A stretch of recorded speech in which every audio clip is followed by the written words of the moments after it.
J'ai habité à Bangkok, en Thaïlande, pendant 4 ans. C'est un pays dans lequel je me suis épanouie, dans mon travail et ma vie au quotidien. Bangkok, c'est une capitale du monde créative, qui professionnellement m'a permis de réaliser et de produire des contenus et des événements originaux, et personnellement de prendre ma place et m'autoriser à être qui je suis, sans jugement et avec une grande liberté d'expression. Durant mon voyage en Asie cet été, je suis évidemment retournée en Thaïlande, pays cher à mon cœur et qui a contribué à ce que je suis devenue aujourd'hui. J'y ai revu des amis et on a décidé de prendre le micro de Banh Mi pour partager nos expériences de vie là-bas. C'est quoi de vivre dans un pays en Asie? Pourquoi avoir choisi de vivre et travailler en Asie? C'est le 2e Pillow Talk que je vous propose, enregistré cette fois-ci à Bangkok, en Thaïlande. Un épisode qui va certainement vous apporter des réponses si vous souhaitez vous installer là-bas, ou qui va résonner en vous si vous y vivez ou avez déjà vécu en Asie ou ailleurs dans le monde. La version podcast est plus longue que celle de YouTube, donc si vous souhaitez continuer la discussion avec nous, on vous donne aussi rendez-vous sur Spotify, Apple Podcasts, Deezer ou vos plateformes de podcasts préférées. Bonne écoute à toutes et à tous. Banh Mi, c'est le podcast qui explore le mélange des cultures occidentales et asiatiques. Banh Mi Podcast se déguste sur le pouce, entre amis ou en famille, à toute heure de la journée, pour partager un bon moment et échanger sur des parcours de vie inspirants liés à l'Asie. Banh Mi est un podcast créé et réalisé par Linda Nguyen et je vous retrouve un dimanche sur 2 pour un nouvel épisode. Pose-toi avec moi et écoute ce que je t'ai préparé. Bonjour à tous, c'est un épisode un peu spécial aujourd'hui parce qu'on est en Thaïlande, à Bangkok, et on est nombreux sur le canapé aujourd'hui. Il y a Tom, Tania, Zhang, Michel, Florence, Thuy et moi. et en fait, on s'est réunis pour faire un Pillow Talk un peu spécial. C'est de savoir en fait pourquoi vous avez choisi de vivre en Asie. Alors ma première question c'est, est-ce que c'était une opportunité professionnelle, une envie d'aventure ou une recherche d'un cadre de vie différent? Qu'est-ce qui vous a amené à venir vivre en Asie? Tom, je te laisse commencer. Salut Linda, ça fait déjà plaisir de te revoir. Et donc pour ma part, c'était plus déjà pour ma femme. Donc ça c'était la première chose pour laquelle je voulais quitter la France. Et aussi parce que l'envie d'aventure c'est venu après. Mais c'était vraiment parce que j'avais vraiment besoin de sortir du pays. Et parce qu'il y avait beaucoup de choses qui m'énervaient par rapport à nos racines asiatiques que j'arrivais plus à retrouver en fait là-bas avec l'environnement, le travail et tout le reste. En France, tu n'arrivais pas à retrouver une connexion avec les racines asiatiques? Ouais, malgré que la famille et les amis soient là, après, hormis ça, il y avait tout le reste, ça ne connectait plus en fait. Et, même en vivant à Logne. Exactement. Et sachez que Logne, c'est la plus grande ville asiatique de France et Tom vient de là-bas. Quand je suis arrivé ici, c'est comme si tout a cliqué en fait naturellement. Et puis déjà, je pense que ça doit être pareil pour vous tous, mais moi, la Thaïlande, je connaissais pas trop au début. Et puis au fur et à mesure, en fait, je suis tombé amoureux de ce pays. Et puis la langue surtout, je l'ai appris vraiment naturellement. Parce que j'aime cette langue-là. Moi, ça va être un peu plus différent. Je suis thaïlandaise, je suis née en Thaïlande. Et je suis partie en France, j'avais 10 ans. Donc j'avais toujours eu cette envie en fait, de revenir. Je l'ai un peu vécu comme un déracinement, en quelque sorte. Donc pendant mes études, j'ai un peu fait les choix d'études qui me permettaient en fait, de revenir si l'envie était toujours là. Bon, l'envie était finalement toujours là. Et j'ai été diplômée lorsqu'il y a eu la première année de Covid. C'était un peu... tout le monde est resté à la maison et j'ai vu une opportunité, en fait, une entreprise française qui recrutait pour quelqu'un, pour être basé en Asie. À la base, c'était à Ho Chi Minh. Même ça, j'étais prête à venir. Je me suis dit, bon, ben, je suis prête à venir même dans un pays dont je ne parle pas la langue, mais au moins on reste en Asie.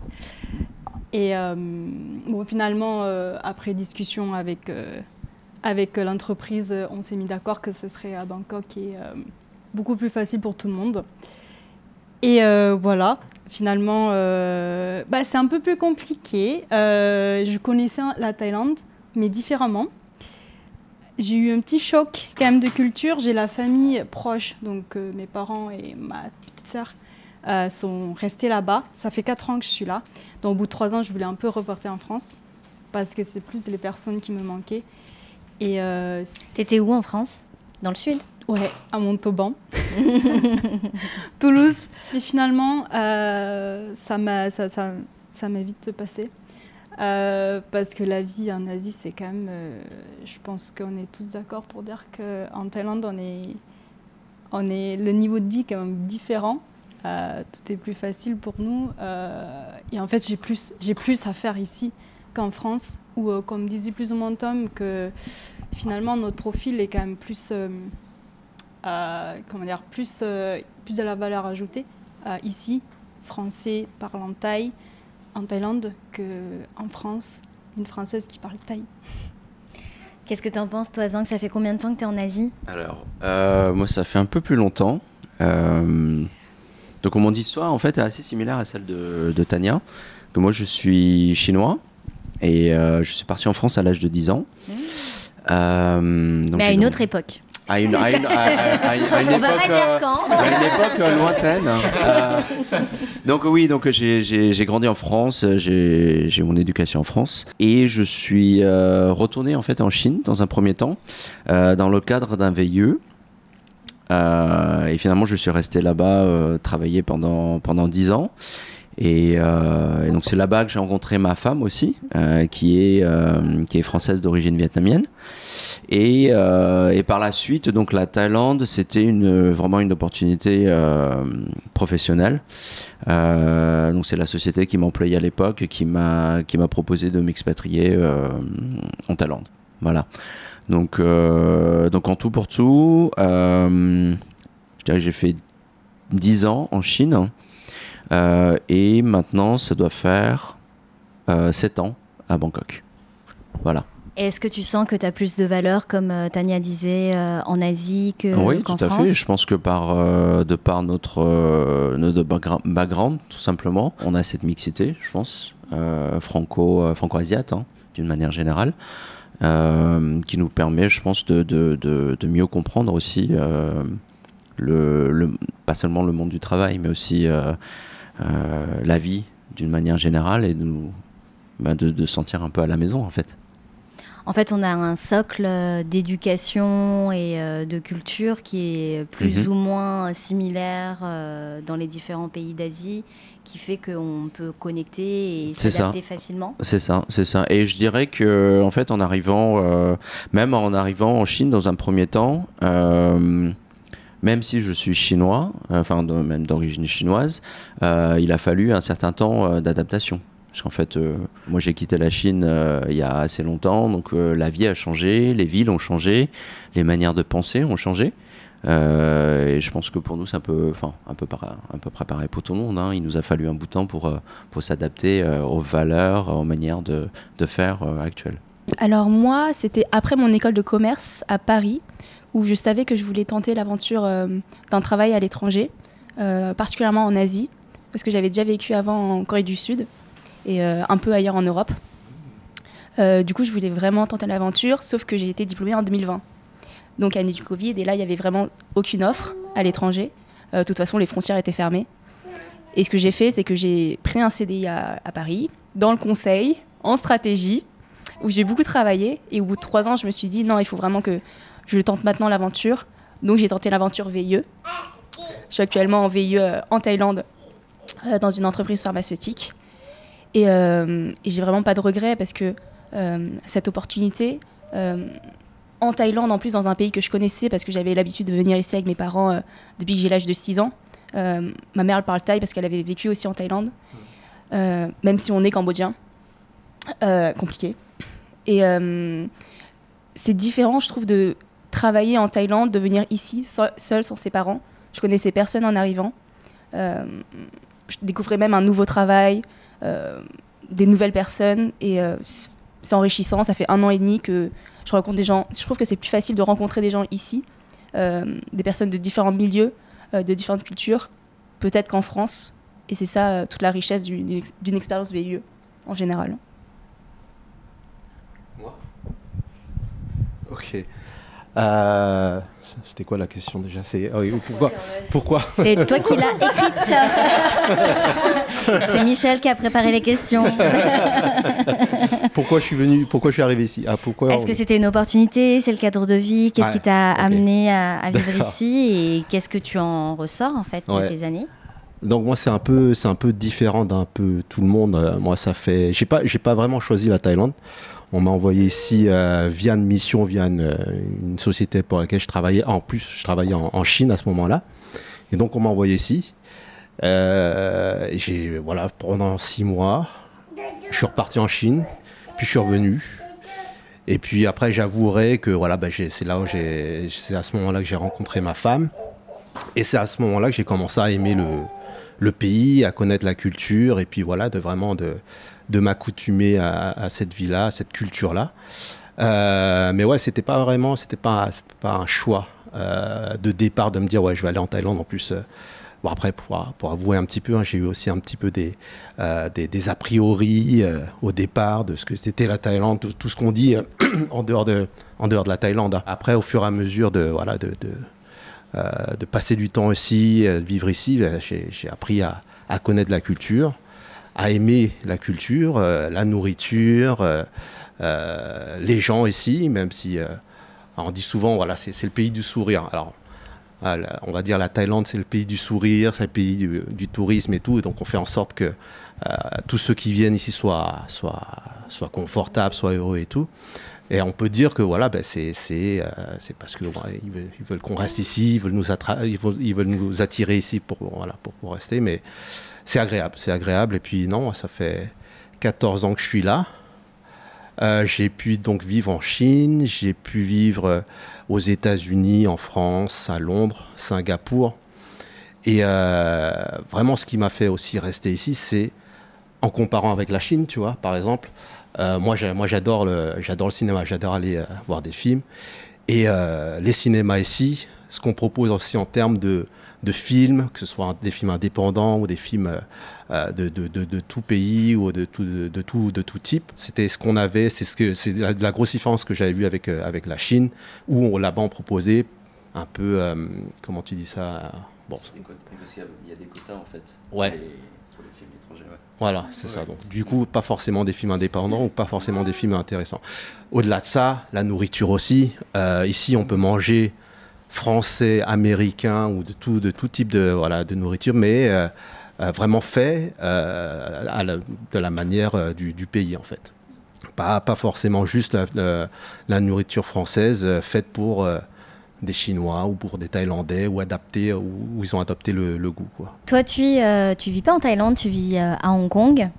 Et ça fait combien de temps que tu es là-bas? Moi, ça fait 8 ans 8 déjà ans. que je vis à Hong Kong. Ouais. Alors, c'était pas du tout prévu. Si tu m'avais dit ça il y a 8 ans, j'aurais jamais cru. Moi, je suis d'origine vietnamienne, je suis née, j'ai grandi en France. Rien ne me rattachait à Hong Kong en particulier. Je ne savais même pas le positionner sur une carte, je pense, avant de partir. Je savais même pas que c'était une île, qu'il y avait la mer, des plages. C'est plutôt une recherche de l'aventure. J'avais un de mes meilleurs amis qui avait une opportunité professionnelle là-bas. Et je m'ennuyais en France. J'aimais pas trop ce rythme de routine, métro, boulot, dodo. Je me trouvais trop jeune pour, entre guillemets, adapter cette vie. C'était pas fait pour moi. Et quand mon ami m'a dit vas-y, viens à Hong Kong, teste, t'as rien à perdre, si ça te plaît pas, bah, tu rentres. Et j'ai dit ok. Et je suis jamais rentrée.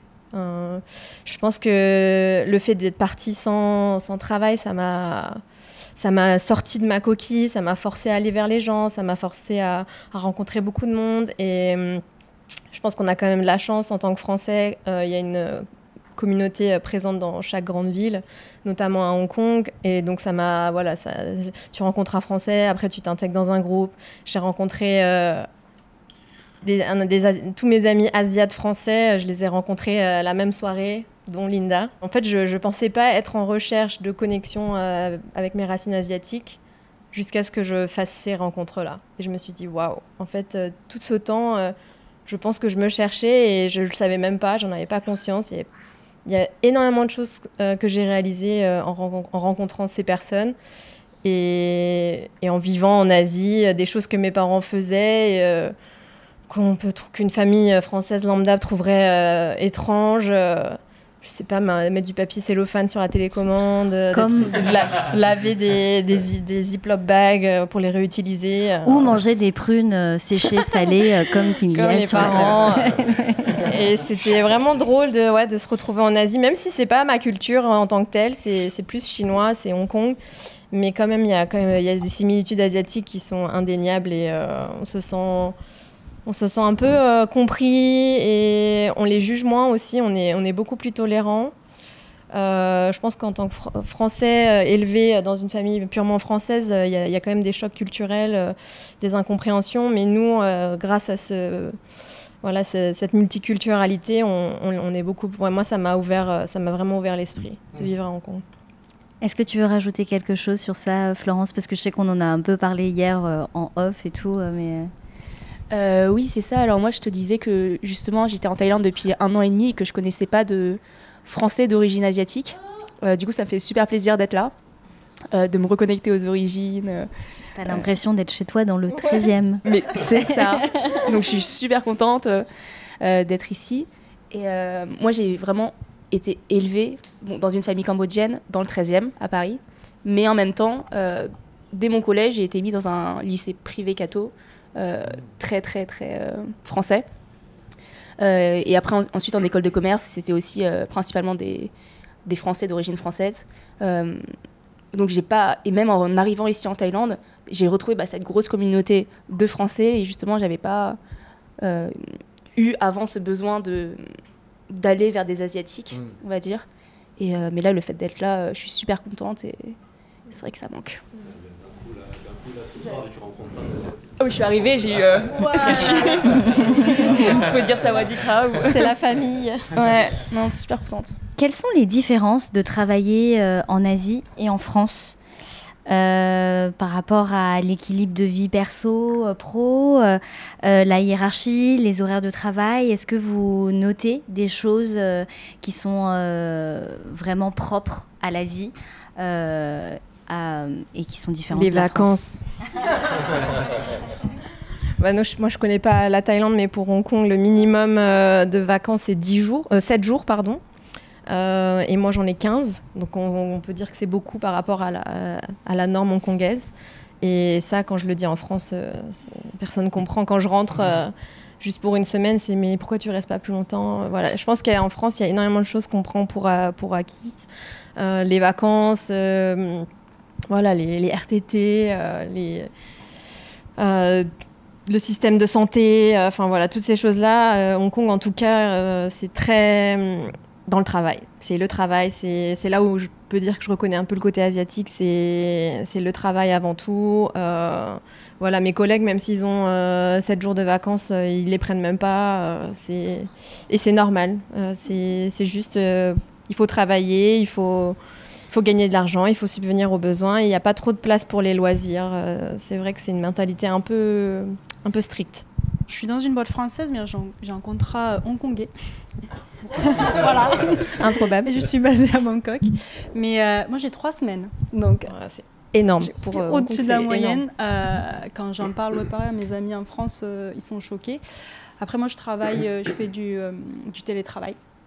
Donc, et je peux aussi le faire l'été en France. Donc, ça me permet de rester 1 mois.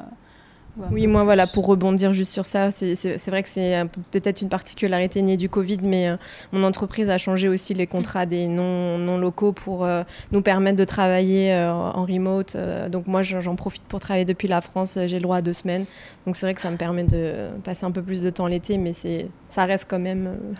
des 15 jours, moi, pour moi, ça reste ça. C'est ça qui, je trouve, c'est aussi compliqué. De finalement, on voit ces gens-là, les gens de la France, les parents, la famille, tous les jours, et puis finalement, on passe à les voir qu'une fois, un mois par an. C'est ce côté qui est compliqué, je trouve, pour moi. Mais sinon, niveau travail, alors moi, je suis un peu mal placée du coup pour en parler parce que je travaille toute seule dans mon appartement.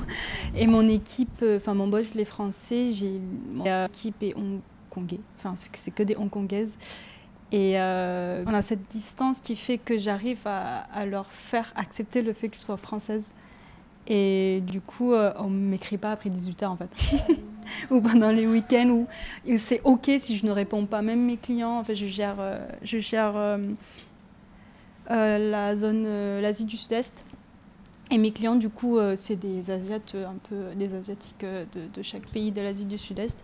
Et ils savent qu'il ne faut pas m'écrire si je suis en vacances, il ne faut pas m'écrire après 18h. Donc, en vrai, j'ai réussi à leur imposer ça. Ouais, j'ai leur imposé ma limite. Et toi, Zhang, est-ce que tu notes des grosses différences entre travailler en France et en Asie ? Je pense oui, je toucherai un mot plus sur... donc je parlerai pas des aspects pratiques et administratifs, mais plus en fait basé sur mes années d'expérience. Donc moi j'étais en fait responsable commercial sur toute la zone d'Asie.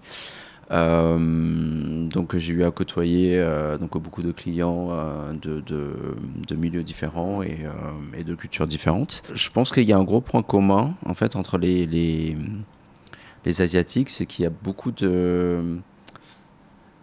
Il y a une grande politesse, tout d'abord, dans la communication, où il y a beaucoup de non-dits. Donc c'est beaucoup de sous-entendus, il faut savoir lire entre les lignes. Ce qui, je pense, est la différence fondamentale entre l'Asie et le monde western, je dirais, d'une manière générale, où on rentre plus dedans. Tu vois, dès qu'il y a un problème, on cherche des solutions, on en parle ouvertement. Alors qu'en Asie, c'est souvent des hochements de tête, des oui-oui. Et finalement, il n'y a peut-être pas beaucoup de solutions non plus. Donc voilà. Donc c'est toutes ces choses-là qui font que, je pense, manière de travailler très très différente. Au tout début, j'avais commencé dans le rêve de pouvoir devenir un jour architecte. Et donc j'avais fait, dans le cursus d'architecte, tu dois finir tes 6 ans. Et au bout de la 4e année, on me demandait un stage. Et malheureusement, en fait, on refuse ton profil parce que tu dois en même temps faire un stage, mais en même temps, on te demande de l'expérience. Oui, c'est ça. Et du coup, à cause de ça, j'étais un peu découragé. Et donc, j'ai dû bifurquer et m'orienter vers une autre filière qui est l'informatique. Parce qu'on m'avait dit, j'aimais un petit peu, donc je me suis dit, allez, pourquoi pas, parce qu'il faut quand même faire quelque chose de ta vie. Et donc, tout ça pour finir ensuite en informatique. Et puis après, c'est une des raisons aussi pour lesquelles je suis parti. C'est parce que de la manière dont on te juge et de la manière dont on voit ton profil en France, c'est complètement différent de ce que j'ai vécu ici en Thaïlande. Parce que en Thaïlande, à l'étranger en tout cas, on ne regarde plus ton CV en fait. On regarde ce dont tu es capable et ce que tu sais faire. Et donc, grâce à ça, en fait, tu es plus motivé déjà à faire tes preuves que quelqu'un qui regarde juste un morceau de papier qui dit je suis désolé, il n'y a pas... t'as A, B, mais t'as pas C. Donc, je suis désolé, je ne peux pas te prendre. Donc, c'est une des choses aussi que j'ai beaucoup appris ici. C'est que si tu es motivé et que tu es persévérant, on te laisse ta chance ici, en tout cas à l'étranger, par rapport à la France. C'est mon avis personnel. Après, je ne sais pas si c'est le cas pour tout le monde, mais ça m'a beaucoup appris ça. Moi, je suis totalement d'accord avec toi, parce que j'étais embauchée pour un poste que j'avais jamais fait avant, alors qu'il demandait plus de 2 ans d'expérience. Et avec ça, du coup, j'ai appris beaucoup de choses et j'ai même pu explorer des missions qui étaient hors de mon scope initial. Et ça, c'est vraiment grâce, je pense, à mon manager français qui est en Thaïlande, donc imbibé de la culture thaïlandaise, et de mes manageuses thaï qui, à chaque fois, m'ont laissé beaucoup de liberté, m'ont laissé poser mes questions, m'ont laissé présenter des réunions importantes. Et le challenge que j'avais eu au début et que je comprenais pas trop, c'est pourquoi moi, qui ai 28 ans, je vais demander à des Thaïlandaises qui sont plus âgées de faire des choses pour moi, de me reporter à moi. Est-ce que j'ai cette légitimité en tant que Française qui arrive dans leur pays? Et en fait, ça s'est fait super naturellement parce que mes collègues thaïs ont été toutes, sans exception, très bienveillantes, très dans le management, dans l'écoute. Et ils m'ont laissé la possibilité d'aller voir ailleurs et aussi d'avoir construit une expertise dans un domaine que je ne connaissais pas. Et pour rebondir à ce que tu disais tout à l'heure sur les différences au travail entre Thaï et Français, ce qui est super bien quand on est VIE, mais on a une formation à l'ambassade quand on arrive sur comment s'adresser à des Thaïs, pourquoi ils se comportent de telle manière.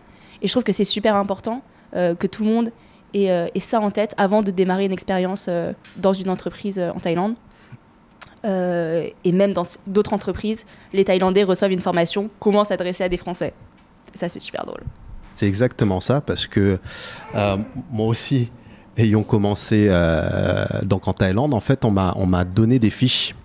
Une fiche notamment de quelle est la culture de travail asiatique ou la culture de travail thaïlandaise. C'est-à-dire que donc pour dire quelle est la différence entre la manière ou la culture de travail entre culture de travail occidentale et asiatique ou thaïlandaise, c'est que ici, on va dire, il faut se faire des amis d'abord.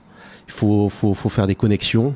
Il faut apprendre à connaître les collègues et puis il faut voilà, savoir qu'est-ce qu'ils aiment manger, etc. Et c'est là, en fait, où on va avoir la confiance des collègues et c'est là où ça va marcher niveau projet. Alors que aux États-Unis ou en France ou ailleurs, enfin, sur le côté Occident, voilà, c'est le projet, les objectifs qui vont être en priorité et moins le côté relationnel, en fait.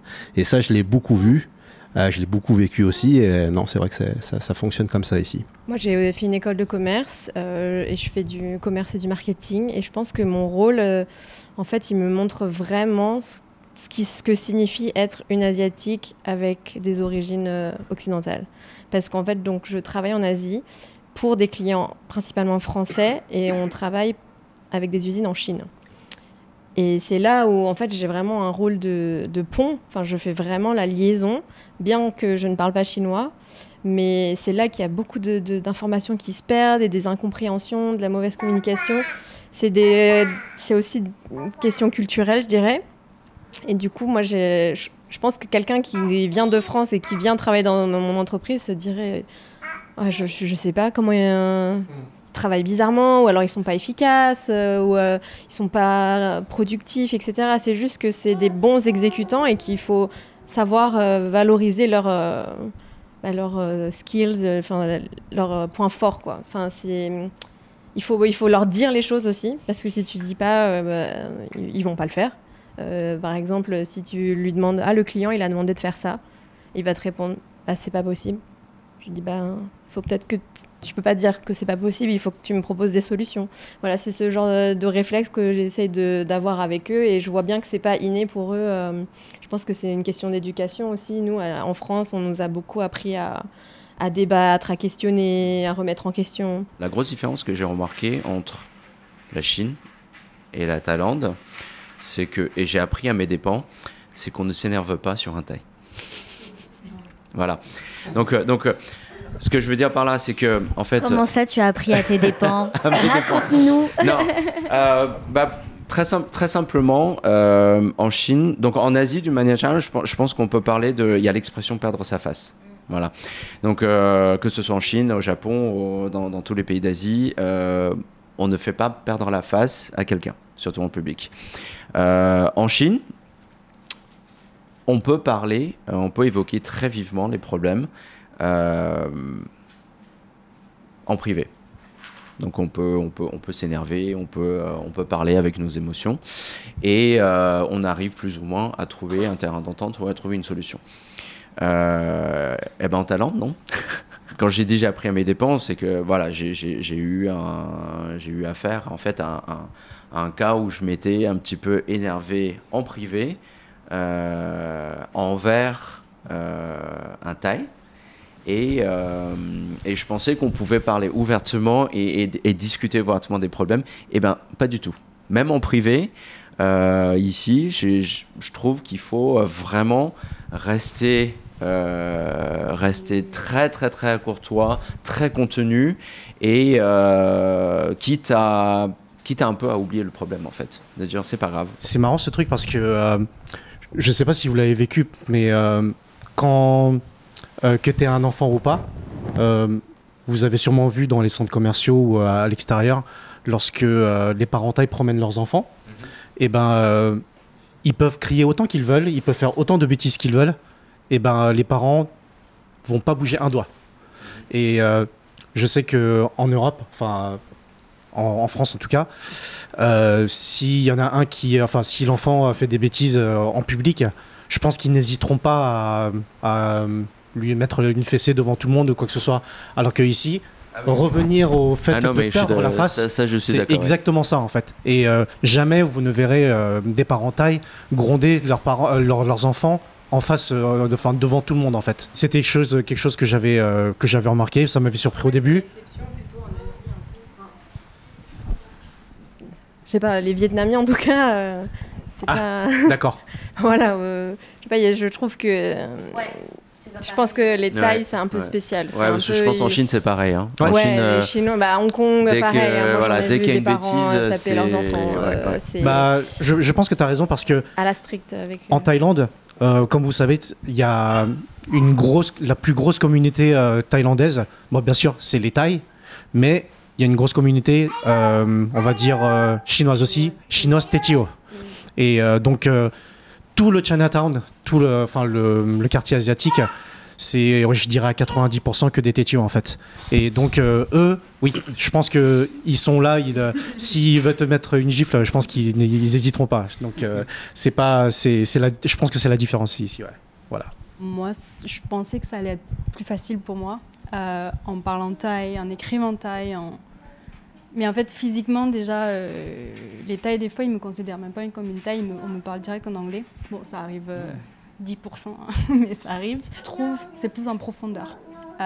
On va un peu moins en profondeur avec les Thaïlandais lors des discussions. On est plus sur du superflu, je trouve. J'ai eu le cas ce matin, un peu, où en fait, il y a beaucoup de ce côté...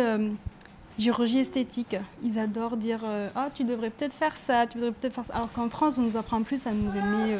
Voilà, tel qu'on est, il n'y a pas besoin d'aller ajouter du silicone par-ci par-là. Mais pour les Thaïs, c'est normal. Pour eux, c'est un conseil d'amis. Je trouve que c'est difficile du coup de lire dans leurs pensées, en fait, de savoir vraiment ce qu'ils ressentent, vu qu'ils sourient souvent. Tu sais pas parfois si quand tu passes un moment avec eux s'ils passent vraiment un bon moment ou parce qu'ils disent souvent oui à chaque fois, ils sont toujours open à toutes les propositions d'activité, mais est-ce qu'ils font ça pour nous faire plaisir ou parce que eux ils aiment vraiment ça? Ça peut être parfois gênant parce que t'as pas non plus envie de les déranger et t'as envie que tout le monde passe un bon moment. Donc ce serait ça aussi une des différences entre les Français et les Thaïs. Moi, je veux bien rebondir justement sur ce que Tania elle a dit par rapport... Moi, en l'occurrence, avec mes collègues, une des choses que j'ai... peut-être mon réflexe de française quand je suis arrivée, c'est que certains collègues, je savais que j'allais être amenée à bosser avec eux. Donc, je me suis dit, on va aller prendre une pause déjeuner ensemble et amener à se connaître. Et en fait, les Asiatiques, en tout cas à Hong Kong, ils prennent pas de pause déj pour parler. Enfin, c'est très français de faire des longues pauses déj, de discuter, d'échanger, d'être dans la profondeur, de poser des questions personnelles. En Asie, en tout cas à Hong Kong ou en Chine, c'est reste devant ton ordi, tu manges ton petit truc devant ta série. Voilà, le moins de contact, tu fais 15 minutes de sieste et c'est tout. Et moi, je pensais avoir eu une bonne idée. Et en fait, je me suis rendu compte qu'ils étaient ils étaient pas très à l'aise d'être... à devoir parler de leur vie. Donc on apprend à faire des connexions autrement. Et puis forcément, moi, la deuxième chose, c'est que je parle pas la langue. Donc clairement, c'est un frein pour être vraiment immersée dans la vie locale, même si donc, mon fiancé est local et parle cantonais. Donc peut-être via lui, j'ai quand même une expérience beaucoup plus locale que si j'étais dans un cercle d'expatriés. Mais j'ai essayé d'apprendre le cantonais, c'est dur. Franchement, Puis c'est un peu difficile de se dire est-ce qu'il faut que j'apprenne le cantonais, mandarin, enfin, bref. Donc non, j'en suis pas encore là, mais je pense que l'expérience aurait pu être différente si je pouvais parler la langue. Ce que je vais ajouter, ça va dans le sens de tout ce qui a été dit. En France, on a l'habitude, même on va aller dans des soirées, on va discuter, et en fait on va débattre, on va parler, même si on est du même avis, on va aller débattre l'un contre l'autre parce que c'est un espèce de sport, c'est un espèce de il faut discuter, faut sortir ce qu'on a à dire, ce qui est dans nos cœurs, etc. Alors que ici, vaut mieux pas faire ça parce que il y a des risques de froisser ou bien de faire perdre la face à un Thaïlandais ou un Chinois ou quelconque. Donc du coup, par sécurité, on va pas aller dans des discussions profondes. Et ça c'est dans tous les niveaux. C'est-à-dire au niveau professionnel, c'est pareil. Ici, il y a beaucoup le respect de l'aîné. Voilà, il y a une hiérarchie, on appelle ici les plus aînés, on les appelle Pi, ok, Pi Tom, Pi Zhang, etc.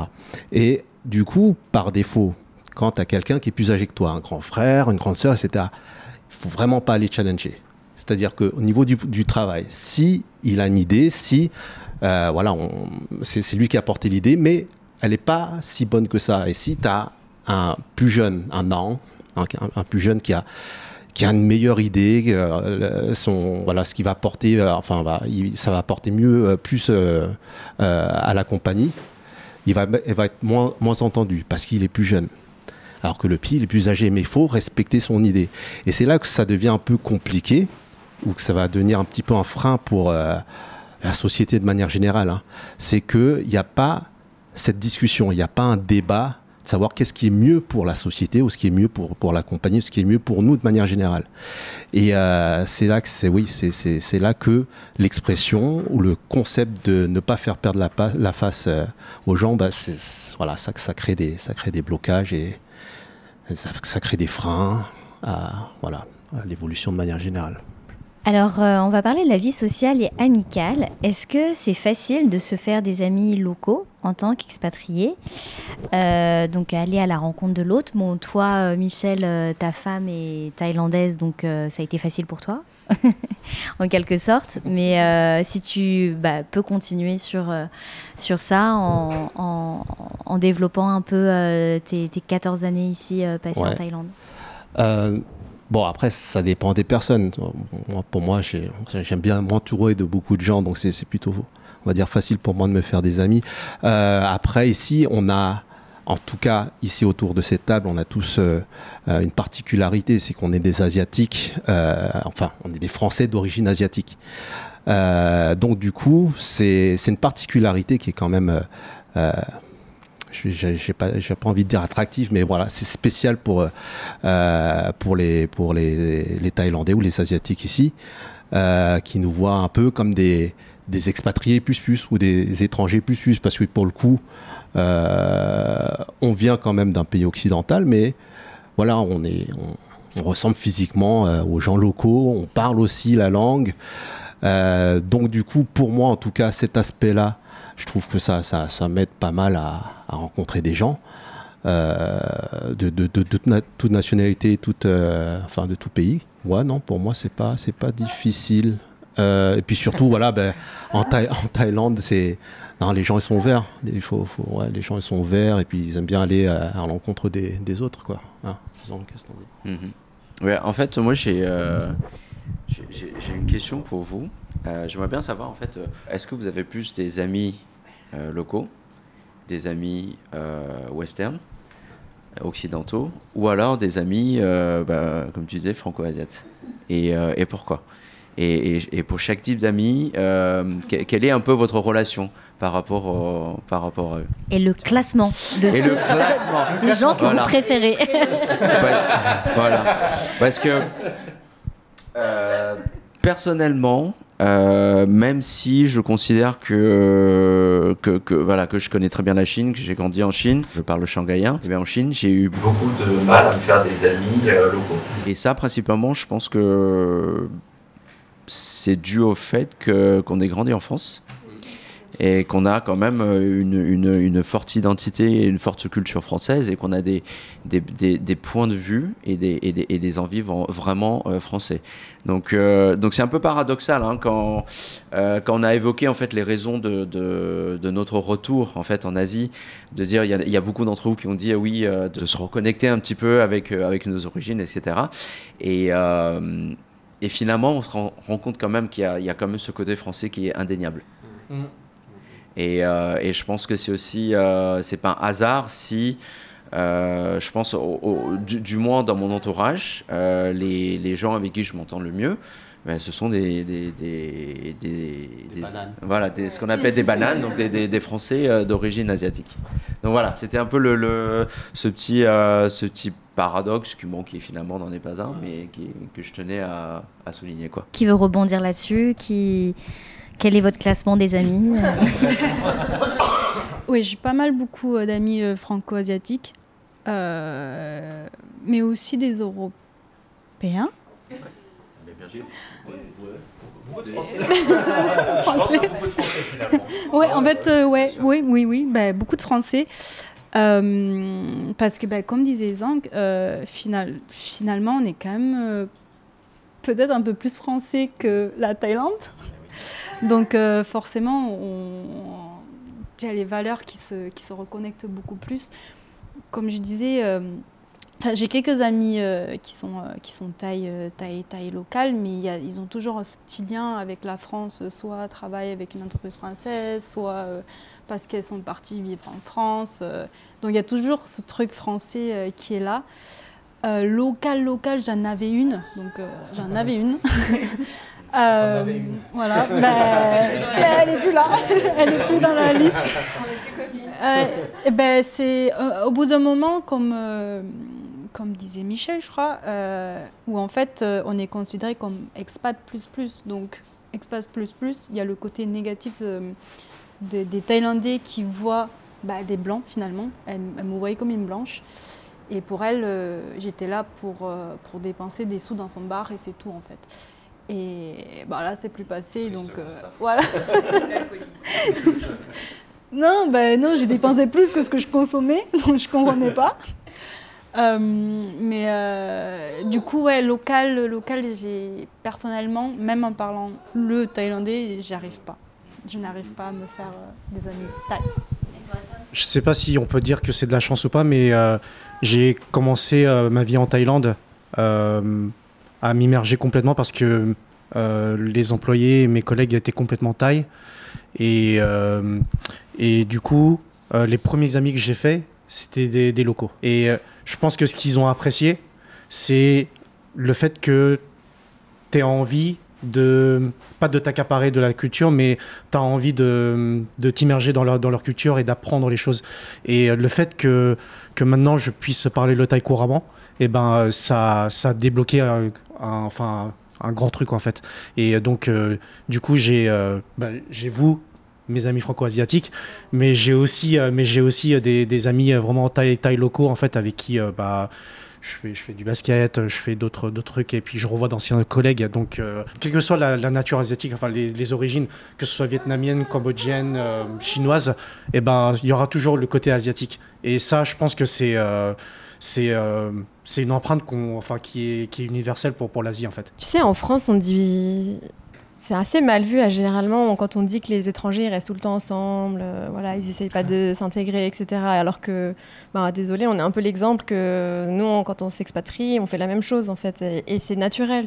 Et ça, je l'ai bien compris dès mes premiers mois, mes premières années à Hong Kong, c'est que tu as un instinct de survie de grégaire où tu veux être avec les gens qui te ressemblent, les gens qui te comprennent, et au bout du compte, ça sera toujours les gens qui parlent ta langue maternelle, et les gens qui ont eu partagé peut-être la même enfance aussi, je dirais.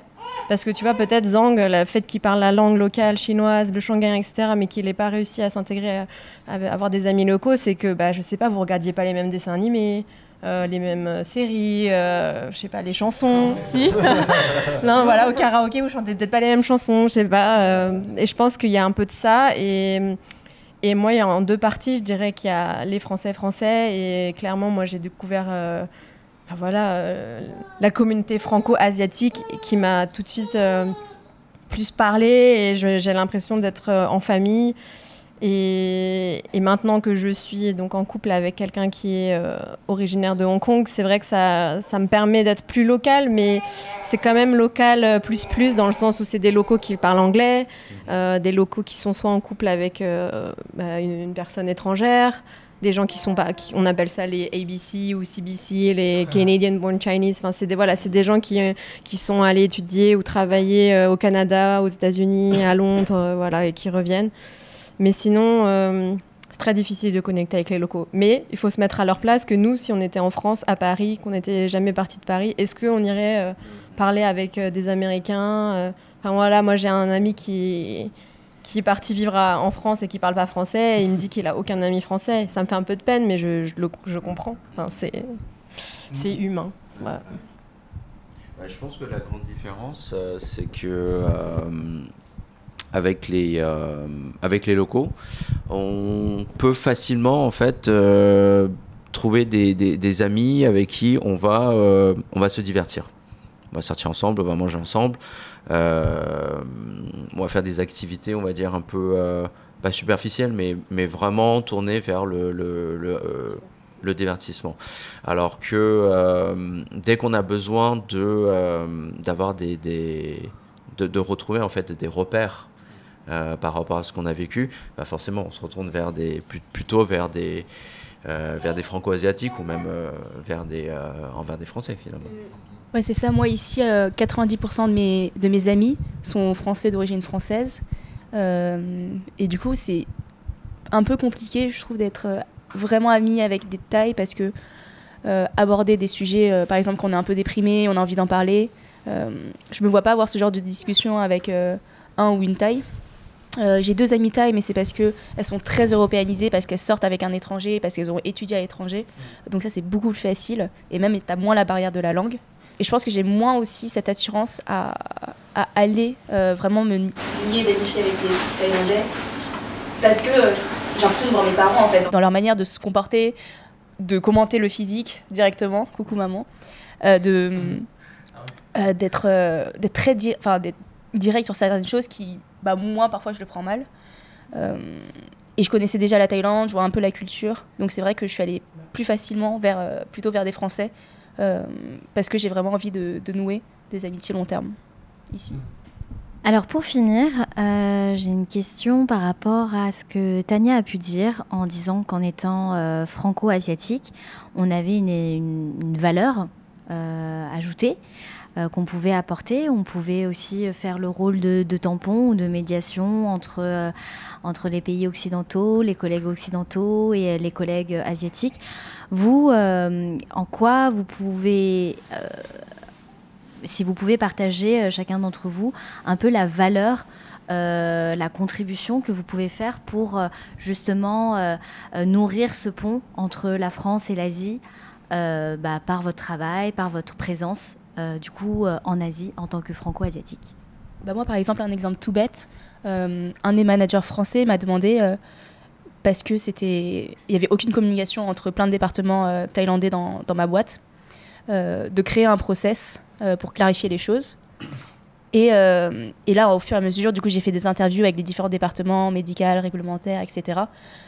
Pour la zone Thaïlande, Malaisie, Singapour. Et on voit vraiment que dans cette zone, personne ne se parle.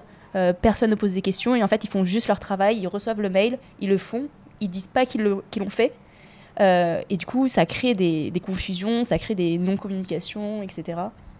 Et le fait d'être allé vers eux, d'avoir mis en place un process, mis en place des réunions, une gouvernance, etc. claire, ça les a tout de suite pas impressionnés, mais c'est quelque chose qu'ils n'avaient pas l'habitude et qu'ils ont adoré.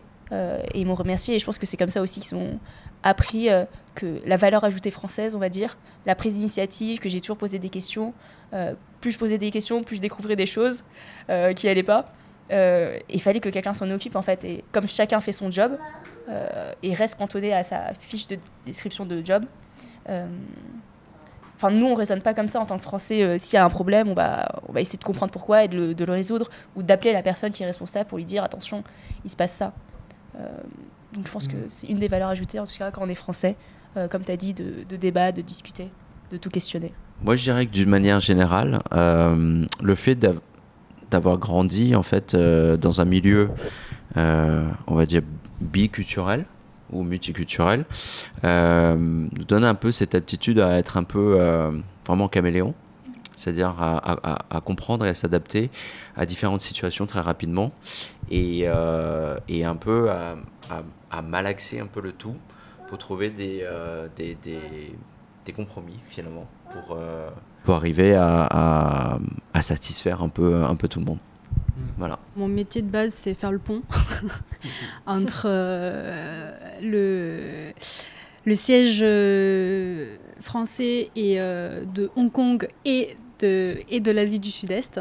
Donc ça fait partie de mon métier, donc je dois un peu faire le pont pour tout le monde, remonter les infos et les descendre. Ouais, non, rien à ajouter. C'est du B2B, ce que je fais, donc c'est créer une relation à long terme.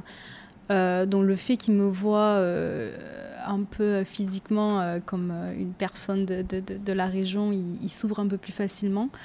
Même si mon anglais, il y a ce côté français très prononcé, ils arrivent à être rassurés sur le fait que il y a l'image française derrière cette marque. Donc je fais confiance. Mais par exemple, quand je dois voir la distribution des gros noms, je me présente en tant que française par contre. Pas en tant que franco-thaï ou basée en Thaïlande ou quoi. Je dis juste que je suis française pour vraiment appuyer l'image, le fait que on vient d'Europe mais pas d'Asie quoi. Et le fait de dire, je trouve qu'on est français avec des Thaïs, je trouve qu'ils nous écoutent beaucoup plus. Ils vont nous donner plus d'attention parce que moi je suis dans une entreprise française aussi, donc ils se disent elle est française, donc elle a forcément un lien avec le siège global à Paris. Et du coup c'est vrai que j'ai eu en tout cas cette facilité de m'adapter directement à l'équipe, qui m'écoute, qui me disent à chaque fois quand quelque chose va pas, alors qu'en France peut-être que j'aurais dû me battre pour gagner un peu plus le respect de façon plus durable, pour gagner la confiance de l'équipe, pour qu'ils me disent elle travaille bien celle-là, on va l'intégrer à nos réunions. Et j'ai pas eu ça en Thaïlande, où ils m'ont directement fait confiance, peut-être parce que je suis française. Pour rebondir en fait sur ce qu'avait dit Zhang, c'est totalement ça. Ça fait, en fait, je pense, autour de cette table, ça fait partie de notre ADN, ça fait partie de qui on est. Moi, je parle souvent de ce terme-là que j'entends souvent, TCK, qui est Third Culture Kid, qui veut dire qu'en fait, on a grandi dans une culture à la maison qui est asiatique, dans un pays occidental, dans un pays français. Donc, on a la compréhension de la culture asiatique, on a la compréhension de la culture française. Et du coup, on crée notre culture à nous, qui est en fait ce mix de cette biculture, de cette double culture-là. Et donc, je pense que par défaut, c'est nous qui sommes plus à même de pouvoir faire le gap justement entre cette double culture-là, même si elle a le revers de la médaille de ces TCK-là, c'est que on n'est pas forcément, on n'a pas une totale appartenance à une culture. On n'est pas totalement thaï, on n'est pas totalement français. Mais on a cette force-là d'avoir cette double culture-là, et donc par défaut, je pense que c'est là où on peut faire le pont justement entre ces deux cultures-là. C'est ce qu'on est, c'est ce qu'on représente, je pense. Franchement, c'est trop bien ce qu'il a dit. C'est dur de. Il aurait fallu couper sur ça, quoi. Non, mais il a trop bien résumé. Et voilà, toi, tu dis Third Culture Kid. Moi, je dis que tu dis que c'est dans notre ADN. Et ouais, moi, je pense que c'est un soft skill. C'est vraiment une qualité à part entière qui est. Tu peux pas trop le mettre en avant, quand tu vas dans un entretien et salut, donc je vais pouvoir t'aider, etc. Mais au final, dans la réalité des faits, si, ça aide énormément, cette capacité à être caméléon, à s'adapter, à écouter, à être tolérant, à avoir ces deux ouvertures d'esprit européennes et asiatiques. Et j'ai envie d'insister presque sur le côté européen, parce que même des Third Culture Kids et des Australiens d'origine asiatique, des Canadiens, des Américains, c'est pas pareil. Franchement, français, c'est très spécifique aussi. Et voilà, on prend les deux des meilleurs mondes et on les met à contribution. Pour continuer cette discussion avec nous, La version complète de cet épisode est aussi disponible sur Spotify, Apple Podcasts, Deezer ou vos plateformes de podcasts préférées. On se retrouve là-bas. J'espère que vous avez aimé ce 2e épisode de Pillow Talk en Thaïlande. Merci encore à Michel pour la caméra, Zhang de nous avoir invités chez lui, et Thomas, Florence, Tania, Thuyan d'avoir accepté de participer à cette discussion enrichissante et utile pour les personnes qui souhaitent s'installer en Asie ou ailleurs, ou qui vivent là-bas et se reconnaissent dans nos échanges. Pour soutenir Banmi et continuer à le faire vivre, partagez, commentez sur YouTube, mettez des étoiles sur Spotify, Apple Podcasts, Deezer ou sur vos plateformes de podcasts préférées. Si vous souhaitez rejoindre notre Discord Banmi Community, vous pouvez adhérer à l'association sur www.ban-mi.co. Le lien pour devenir adhérent et contribuer à l'association est dans la description. À très bientôt pour les prochains épisodes de Banmi.